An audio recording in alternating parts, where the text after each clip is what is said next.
Hey everybody, hope you're doing well. It is Saturday, March 5th at 4:21 p.m. Purdue has just uh, gotten their final win of the 2021-22 regular season, final game, senior day in Mackey Arena, where Purdue honored Eric Hunter, Sasha Stavanovich, Matt Painter. Pardon me, they didn't Matt Painter, Sasha Stavanovich, Trey Williams, and was it Walburn? I don't know his last name, but the a walk on. I apologize, man. My brain's not working very well. If you're anything like me, that last couple minutes was tough to watch. I said on Twitter, if you hit your free throws, you win this game. Purdue hits some free throws, doesn't hit all of them, and IU smartly kept fouling Trey Williams. Purdue couldn't get the ball to anybody else. IU's a pretty good defensive team when it comes to denying the ball. But Purdue wins 68-65, improves to, this is not right. Sorry, I got the wrong. Improves to 25-6 on the season, and they'll head towards the Big Ten tournament with, I don't know, some momentum. Can we say that? I mean, it's better than losing. We can say that. I'm not as frustrated as I was versus Maryland because of the context of the Maryland game. I think IU was a desperate team. I think IU's a pretty well-coached defensive team. But IU's inability to shoot and hit threes specifically kept Purdue from really getting rolled there with about 7 minutes left. IU got cold. Let's see. They hit 37% of their three-pointers, but listen to that. Oh, wait, they hit 25% of their three-pointers. Purdue hit 37. I use a bad shooting team. That's all there is to it. Xavier Johnson played really, really well. He was kind of the dude for IU. He's also really tough person to enjoy watching. He got in Sasha's face at the end of the game for no reason. He reminds me kind of a crazier version of Lance Stevenson, a crazier, less talented version of Lance Stevenson. Remember, that's the same guy that put half his arm up E.J. Liddell's rear end a couple games ago versus Ohio State in a frustration point there. So he has a history of being a punk, and he did that today. Trace Jackson Davis played pretty well. And one thing that killed me is watching Kopp hit threes because that's it. If you watch Miller Kopp, that's all he can do is set his feet and hit threes, and Purdue allowed him to set his feet and hit threes over and over and over. Let's see, he was 4 for 6 from three. That was it. And that really, it almost spelled Purdue's doom because that's the guy. That's the guy who can hit threes for IU. Nobody else hit threes on that team. Race Thompson went 1 for 4, and that three that he shot was in the opening minutes of the game. And that's it. Everybody else was 0 for on IU's team. Before I get into Purdue's stats and some storylines, let me thank our sponsors, Martin Vintage, martinvintage.com, and are boiled at checkout. Get 15% off. AJ's, if you got to go there, great. If you didn't, go to Spring Game. Go to AJ's. Get a burger, get some beef, get a pint.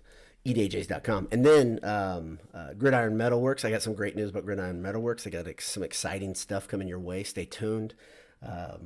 They've got some pretty cool news coming, I think. So they're working on the site and working on some cool stuff. So check them out. So Purdue wins 69-67. I apologize earlier. Here's an interesting stat though. Purdue has won twice in the 60s. They've won twice in the 60s. They beat Maryland and they beat IU. Both teams, it took Mackey Arena. It took a raucous Mackey Arena to get the job done. Mackey sounded great today. My brother was at the game. He said it's great atmosphere. Even before the ball was tipped, it was super loud there. And Mackey did what it could. The paint crew did what they could. And then Ivy and Williams proceeded to try to foil the whole thing. Both of those guys played badly. I don't know how else to say it. Ivy goes 2 for 11, 3 turnovers, but he was making plays where he would, again, the leaving the feet and not having any idea what you're doing with the ball kills me to watch. He did that a lot today. He did it a lot down the stretch, too, and he made some plays where he'd leave his feet. He's so far out of the basket, he couldn't possibly even go to the hoop. And he'd have to just, in desperation, try to fire it down the baseline or behind him. Didn't work out very well. Trey Williams, while he hit 2 important free throws, he missed two free throws that would absolutely put the game out of reach. He turned over the ball 3 times as well. So just those 2 guys right there, the way they were handling the ball and the way they were disrupting the offense. Trey was trying to do what he's done the last couple games where it seems like he's just doing too much, trying to do too much out of the post, kind of. The things that make Trey great are also things that make Trey struggle. And today he was struggling. He couldn't. I mean, Trace Jackson Davis did a good job on defense on him. Played him pretty well. Kept him relatively bottled up. Zach Edey had a pretty good game. I do not understand Matt Painter leaving Williams in there. I think the thought is that Purdue was getting killed by the pick and roll when Edey was in there. But Edey on the offensive end was very effective, and Williams was kind of a bit of a turnover machine and just completely out of sync. Just he did this a whole bunch of times today where it looks like he almost thinks he's a wing scorer, where he faces up because he didn't do the work and post up underneath. He couldn't get position. So then he faces up at about 18 feet and tries to get fancy with the dribble, and that's not his game. It doesn't make much sense to me to watch that. But there were some bright spots. I'm going to say my favorite, of course. I think the guy, if I give the game ball to anybody, if I say the player of the game is Eric Hunter Jr., played a solid game. He was the guy who was defending Xavier Johnson, I think, on both of the last possessions. He forced Johnson to have to take, it wasn't even like a Ron Harper type shot where he was moving to the left. He was leaning all the way underneath, kind of threw it from his waist. Hunter played well on both sides of the ball. He was 7 for 12 from the field. He had 5 rebounds. He had 5 assists, only 2 turnovers. He had the ball in his hands a lot, and he had a couple of very key buckets. He had a 3 in the first half when Purdue was in a bit of a swoon that kept them up, and he had a 3 in the second half the same way, and he also had a drive to his left where it was high off the glass, and then he had another one very similar that he missed, but it was still a good shot. It wasn't a bad shot. It wasn't kind of like what Ivy seems to do these days, what he's been doing the last couple games, is he's taking shots that just aren't good shots, or he's not even getting the shot off at all. Hunter, conversely, is driving, getting the ball to the hoop. Even if it's bouncing off the front of the rim, he's taking good shots. And also Stefanovic, he didn't shoot well from 3, but I think he hit 1 or 2 in the second half. Finished 3 for 6. He went 6 for 7 for free throw. And Ivy, that's a bright spot of his game. I'll be very, very fair here. He was 4 for 4 from the free throw line. That's huge, especially for a team that's not shooting free throws. Again, Purdue below 70% from free throw line. This is an ongoing problem. They were 66.7% as a team. Let's see if there's any other stories here. Gillis played hard, but was relatively quiet.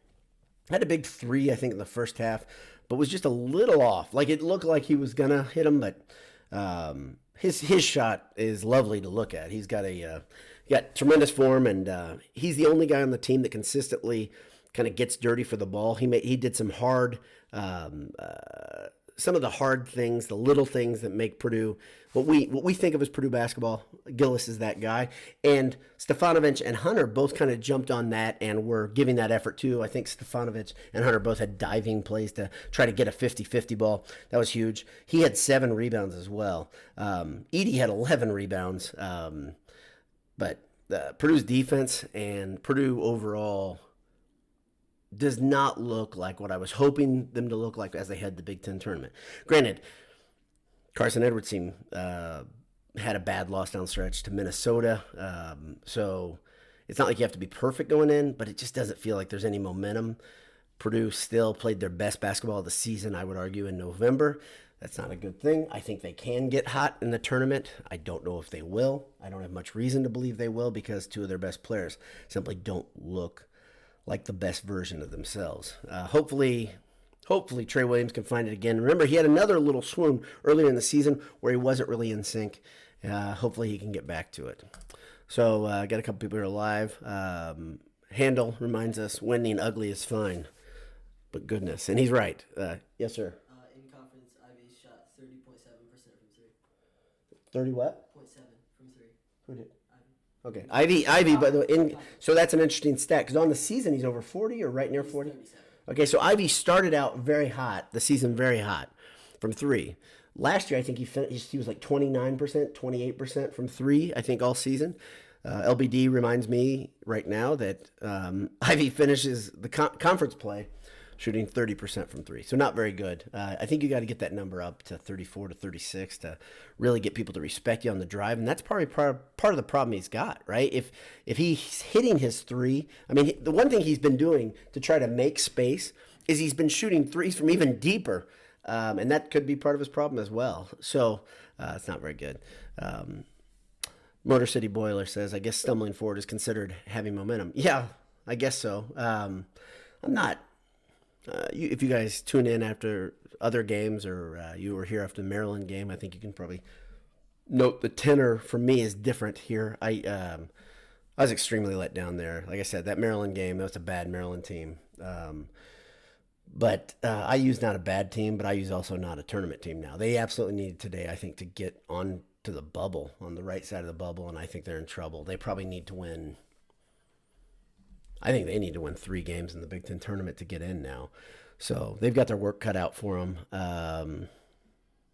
Yeah, Richard Connors has a good point. He says, Ivy looks like he's got a case of the yips the past few games, and I think that's interesting because his decision-making is poor, and I think that's what you're referencing, Richard. I tend to agree. He does have the yips. He's not playing as well as he has for much of the season, but he's just not. I mean, if you're not resolute in what you're going to do, it's awfully tough to make a play. Yeah, T-Rex says Ivy and Williams has struggled most of conference play. I don't know about that, and I don't know if stats would back you up on that, T-Rex, but I will say the last month, he said Williams and Ivy haven't played well for most of conference play. I don't think that's a fair statement. From 3, I mean, Ivy's fallen off, so. Yeah, but he's still played pretty darn well, and I think he's still a guy that much of the nation sees as one of the best players in America, even though he's not playing well. But I do think so Williams, let's look just at a micro shot. The last 3 games Williams has played for. Played bad versus Michigan State, played bad versus Wisconsin, played bad versus IU.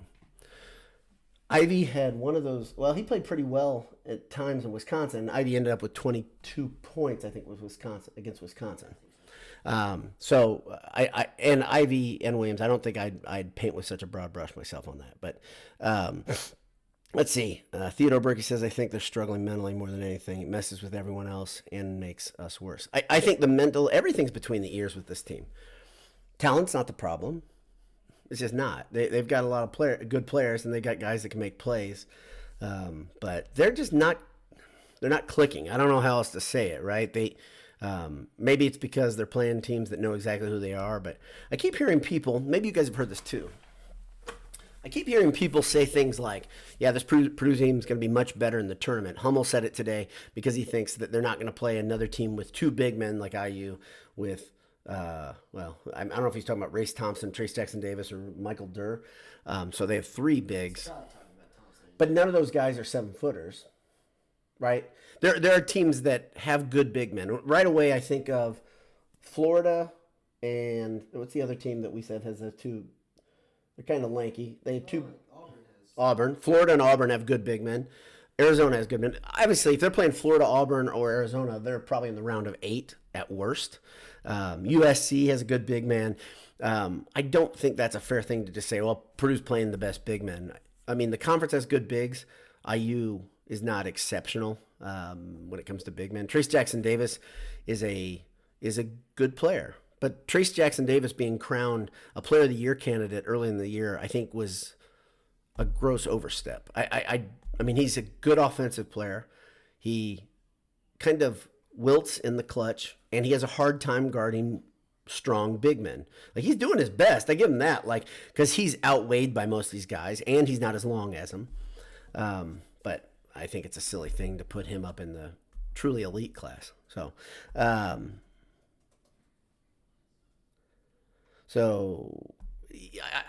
think what I wanted to see from this Purdue team today, I didn't see it. Is that a make or break thing? No. I wanted them to come out and absolutely bloody IU's mouth. I wanted them to play like it looked like they were in the first half. Remember, they had a 12-point lead and they evaporated. It got down to 4 right before the half. And then the second half, they had an 8 or I think it was an 8-point lead, and it went down to a deficit. That's a problem. And this is what Painter has talked about all season, in that this team mentally is not tough and not consistent. When they get a lead, they don't keep doing what makes them great. In fact, the guys that failed them in those runs were Ivy and Williams specifically making boneheaded plays. It was almost like, you're feeling good, let's go, something big's going to happen, and then they would just completely kill the momentum, completely kill what was working. This is what Painter's rub is for this team all season. Like, it was Edey that got him there on one of those runs, and they stopped going inside. They stopped pounding the ball inside to Edey. And then Edey gets pulled. Williams comes down, played some pretty cute basketball, as Painter says. Cute passes, too much dribbling, just not the way you're going to win if you're Purdue. But the good news is Purdue walks away with a win. They've got a very, very good record heading the Big Ten tournament, 25-6, 14-6 in conference. So they will be the third seed, I believe. I think that's set. Wisconsin, of course, clinched. Illinois, Purdue, then Ohio State, I believe, in spite of Ohio State kind of careening into the Iowa, I think. Iowa in front of Ohio State because of Ohio State's. I think that's right. Okay. So we're getting They're double. both 12-7. I think Iowa has tiebreaker. Okay. So they're both 12-7, he says, and Iowa is the tiebreaker. So, but Purdue's a third seed, and they will play. That means they will play on Friday, of course. I don't know what time that tip-off would be for the third seed. And then they would play, I think you said that you thought it'd be Penn State or Rutgers. They play, I think it's 7 or 10. Yeah, so they're the 7 or 10. So I don't care. I don't care what they do at the Big Ten tournament. I'd like them to play one really good game, kind of play a game to get their minds right. And then if they play a hard-fought game and then move on to the tournament and have some time to rest and recoup, I'm okay with that. We can't say as Purdue fans that rest is what they need, because I don't think that's the case. We saw with 6 days rest, they came out against Michigan State and couldn't get much done. We saw with not a lot of rest, they held it together even though they looked like they were struggling, especially versus Maryland. That was the end of that. I think they went 8-1 on that stretch where they had so many games in a row. So I don't know if we can... I don't know if we can say that this team prefers one way or the other. I think as a coach, I think you probably want your team to be in rhythm more than anything. So we'll see. I put a poll on Twitter, pretty interesting. If you saw it, how many wins does this Purdue team have left? It was almost even down the road. It was 0-3, 4-5, 6 or 7, 8-10. So go ahead. The teams are either Penn State, Nebraska, or Rutgers, because it's 6, 11, or 14. Okay, so Purdue will play Penn State, Nebraska, or Rutgers on that Friday game in Indianapolis in the Big Ten tournament. So Penn State, Nebraska, or Rutgers. Obviously, we want to see Nebraska. Nebraska's been hot, oddly enough. I wouldn't have as much. I don't really want any part of Rutgers, I'll be honest. So because being one out in one, I think Purdue, I think their seeding is still pretty volatile, honestly. If they lose, they could be. I seriously think, depending on what other teams do in the conference title games, you could have 3 or 4. Don't you think so? The computers have taken it out on Purdue recently because Purdue's schedule has gotten weaker as teams have lost. That's really the big thing. Purdue's body of work is great. They are not a 2 seed. I think they're probably a 3 seed, but I'd go into that Big Ten tournament game acting like your life depended upon it. So they won't. And that's the thing. There's no urgency on this team at all. And if you guys haven't figured that out, that's probably the most frustrating thing about. I just realized my sunburn is showing. Went to LBD's track meet today. Got a little sun here. The right side's a little burnt. It was like 70 degrees in Indy today. So, but thanks for tuning in. I hope you have had a great day. And in spite of Purdue making it a little bit nervous, remember, our friend Handel says, winning ugly is fine. And winning ugly is better than a loss, but winning ugly this way time and time again seems to say a lot more than we're all willing to recognize right now, I think. So that's about it. Have a great day. God bless you. Hammer down. We'll talk to you soon. See ya.